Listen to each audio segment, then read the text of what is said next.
అన్నా ఇంటి పని ఉంది, వస్తారా? వస్తామన్నా.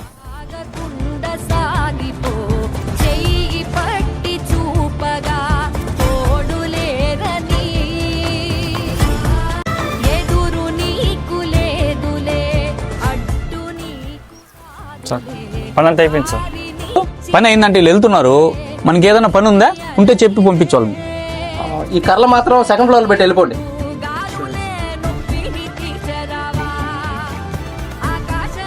అయిపోయింది సార్.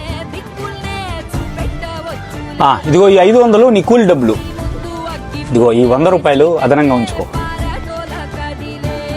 దేనికన్నా 100 రూపాయలు అదనంగా ఇచ్చావు వాళ్ళకా? వాళ్ళకి అదనంగా ఇచ్చిన 100 రూపాయలు వాళ్ళ శ్రమకి నేను ఇచ్చే గౌరవం. అతనికి ఇచ్చిన ఆ 100 రూపాయలు అతనిలో ఆనందాన్ని, ఆత్మవిశ్వాసాన్ని నింపుతుందని నేను భావిస్తున్నా. శ్రామికుని పట్ల కృతజ్ఞత చూపడానికి ఇది ఒక ప్రయత్నం మాత్రమే.